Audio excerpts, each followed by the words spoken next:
प्रयागराज के संगम तट में लगे आस्था के सबसे बड़े धार्मिक और सांस्कृतिक समागम माघ मेले में पौष पूर्णिमा के स्नान पर्व के साथ ही माघ मेला क्षेत्र में तप, साधना और संयम की त्रिवेणी प्रवाहित होने लगेगी। भक्ति, साधना और संयम की यह त्रिधारा है कल्पवास, जिसकी शुरुआत पौष पूर्णिमा के स्नान के साथ शनिवार को होगी।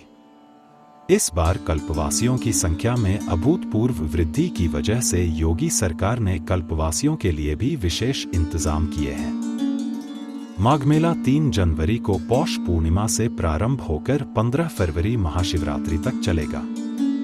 प्रयागराज के संगम तट पर आयोजित होने वाला माघ मेला धर्म, अध्यात्म और संस्कृति का देश का सबसे बड़ा वार्षिक आयोजन है। पौष पूर्णिमा के स्नान पर्व के साथ ही ज्ञान, भक्ति और साधना की विविध धाराएं यहां प्रवाहित होने लगेंगी।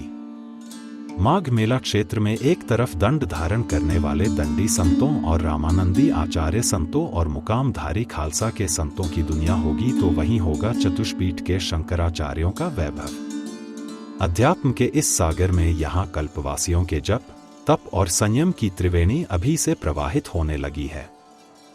पौष पूर्णिमा से पूरे 1 महीने तक गंगा और यमुना की रेत पर तंबुओं के शिविर बनाकर ठिठुरती ठंड में साधना करने वाले इन कल्पवासियों की संख्या में इस साल अभूतपूर्व वृद्धि हुई है। मेला प्रशासन का अनुमान है कि इस बार 4 लाख कल्पवासी माघ मेले में कल्पवास करेंगे। कल्पवासियों को माघ मेले का प्रथम साधक माना जाता है, जिनके बिना माघ मेले के आयोजन की कल्पना भी नहीं संभव है। माघ मेला क्षेत्र में इन्हें बसाना मेला प्रशासन की प्राथमिकता होती है। एडीएम माघ मेला दयानंद प्रसाद बताते हैं कि इस बार महाकुंभ 2025 के भव्य और दिव्य आयोजन की स्मृति और 12 साल बाद कल्पवास के संकल्प लेने की परंपरा के चलते कल्पवासियों की संख्या बढ़ गई है।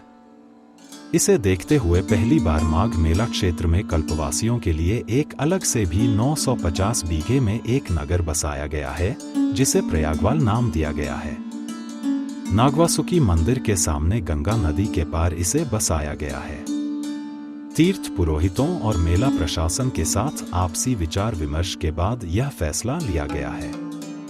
वैसे तीर्थ पुरोहितों की मांग और सहूलियत को देखते हुए विभिन्न सेक्टरों में भी कल्पवासियों के लिए तंबू लगाए गए हैं। कल्पवासी की उम्र और अवस्था को देखते हुए इन्हें बसाया जा रहा है।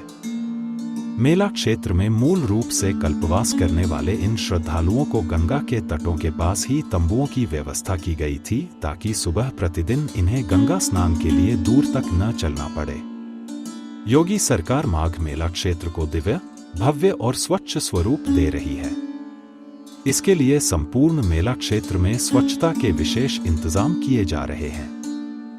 मेला प्रशासन के मुताबिक विभिन्न सेक्टर में बस रहे कल्पवासियों के शिविर में भी स्वच्छता को प्राथमिकता दी जा रही है। कल्पवासियों से भी अपील की जाएगी कि वह सिंगल यूज प्लास्टिक का इस्तेमाल शिविर में न करें। बुजुर्ग कल्पवासियों के लिए शीत लहरी से बचाव हो, इसके लिए भी प्रशासन कई कदम उठा रहा है। प्रशासन ने कल्पवासियों के शिविर के बाहर अलाव जलाने की व्यवस्था की थी, ताकि शीत लहरी से कल्पवासियों का बचाव हो सके। वहीं आज उत्तर प्रदेश के परिवहन राज्य मंत्री स्वतंत्र प्रभार श्री दयाशंकर सिंह ने प्रयागराज में माघ मेला स्नान के दृष्टिगत परिवहन निगम की तैयारियों की समीक्षा की और निर्देश दिए कि आवागमन को सुव्यवस्थित एवं सुविधाजनक बनाए रखने हेतु समय पर सभी तैयारियां पूर्ण कर ली जाए। किसी भी प्रकार की अव्यवस्था नहीं होनी चाहिए। उत्तर प्रदेश परिवहन निगम के प्रबंध निदेशक प्रभु एन सिंह ने माननीय परिवहन मंत्री को आश्वस्त करते हुए बताया कि प्रयागराज में अस्थायी बस स्टेशन झूसी, लेप्रोसी, बेला कछार, नेहरू पार्क में वर्कशॉप का कार्य पूर्ण हो गया है। समस्त 5 चेक पोस्ट स्थापित होकर वर्तमान में कार्यरत हैं। 250 बेड के जर्मन हैंगर को बनाने का कार्य भी पूर्ण हो गया है। उन्होंने बताया कि व्यवस्था को बेहतर बनाए रखने के दृष्टिगत मुख्य पर्व स्नानों पर 2 दिन पूर्व से 1 दिन बाद तक मेला क्षेत्र में समिति के अधिकारीगण उपस्थित रहेंगे। इसके अतिरिक्त स्थानीय अधिकारी नियमित रूप से मेला क्षेत्र में उपस्थित हैं। प्रबंध निदेशक ने बताया कि समस्त 7 मार्गों गोरखपुर, वाराणसी, लखनऊ, अयोध्या, मिर्जापुर, चित्रकूट एवं कानपुर पर क्यूआरटी टीम तैनात होकर कार्यरत है। अस्थायी बस स्टेशन झूसी एवं नेहरू पार्क में समतलीकरण का कार्य पूर्ण करा लिया गया है। ग्राउंड की सफाई नियमित रूप से कराई जा रही है। झूसी, पटेल बाग एवं लेप्रोसी में प्रकाश की व्यवस्था पूर्ण हो गई है। नेहरू पार्क में तथा बेला कछार में विद्युत पोल लग गए हैं। विद्युत आपूर्ति में समय लगने के दृष्टिगत वैकल्पिक रूप में जनरेटर की व्यवस्था करा ली गई है। झूसी बस स्टेशन पर 24 सीट के स्थायी एवं 8 सीट के 2 मोबाइल टॉयलेट तथा लेप्रोसी में 6 सीट के 2, बेला कछार में 8 सीट के 2, पटेल बाग में 8 सीट के 1 मोबाइल टॉयलेट उपलब्ध हो गए हैं। प्रबंध निदेशक ने बताया कि सभी बस स्टेशनों पर अलाव, पब्लिक एड्रेस सिस्टम, चक्कर प्लेट व रिपेयर बटा मेंटेनेंस हेतु आवश्यक उपकरण की व्यवस्था करा ली गई है। समस्त अस्थायी बस स्टेशनों झूसी, पटेल बाग, लेप्रोसी, बेला कछार, नेहरू पार्क एवं विद्यावाहिनी बस स्टेशन पर सीसीटीवी कैमरा लगवा दिया गया है। आवागमन हेतु संबंधित विवरण प्लेक्सी लगवा दिया गया है। सभी बस स्टेशनों पर अग्निशमन यंत्र की व्यवस्था हो गई है। झूसी, पटेल बाग एवं लेप्रोसी में फायर ब्रिगेड स्थापित हो गया है। कैंटीन हेतु जगह चिन्हित कर निर्माण कार्य आज पूर्ण कराते हुए हो जाएगा। कैंटीन में गुणवत्तायुक्त खाद्य पदार्थ की उपलब्धता सुनिश्चित कराई जाएगी तथा उनके गुणवत्ता की खाद्य विभाग से नियमित रूप से चेकिंग भी कराई जाएगी। समस्त बस स्टेशनों पर पूछताछ काउंटर स्थापित हैं। झूसी पटेल बाग बस स्टेशन पर 250 रिजर्व बस, लेप्रोसी बस स्टेशन पर 50 रिजर्व बस, बेला कछार बस स्टेशन पर 25 रिजर्व बस एवं नेहरू पार्क बस स्टेशन पर 75 रिजर्व बस के पार्किंग की प्लानिंग कर ली गई है। झूसी क्षेत्र में अंदावा, फाफामऊ एवं नैनी क्षेत्र में लेप्रोसी पुल के पास तथा तेलियरगंज के पास एक केन मय कटर मशीन की व्यवस्था करा ली गई है। फाफामऊ, नैनी एवं अंदावा भार्ग पर गंगा एवं यमुना पुल के पास केन मय कटर की स्थापित करा दिया गया है।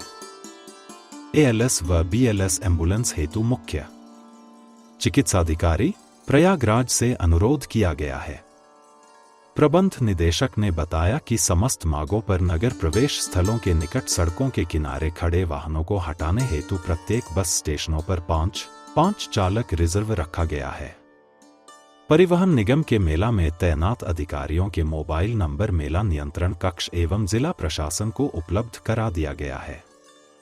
समस्त अस्थायी बस स्टेशनों पर माघ मेला अवधि हेतु अस्थायी पुलिस चौकी की स्थापना हेतु पुलिस विभाग से अनुरोध किया गया है तथा बसों की द्वितीय चाबी बस स्टेशन पर तैनात मेलाधिकारी को उपलब्ध कराई जा रही है। माघ मेला में आने वाले समस्त चालकों बटा परिचालकों की मादक पदार्थों का सेवन न किए जाने हेतु काउंसलिंग कराई जा रही है। उम्मीद है आपको जानकारी अच्छी लगी होगी। उम्मीद करते हैं कि अगली बार फिर मेरी आपसे मुलाकात एक नई जानकारी के साथ हो, लेकिन इसके लिए जरूरी है कि आप बी इंडिया यूट्यूब चैनल को सब्सक्राइब करें, साथ ही लाइक और शेयर भी करें।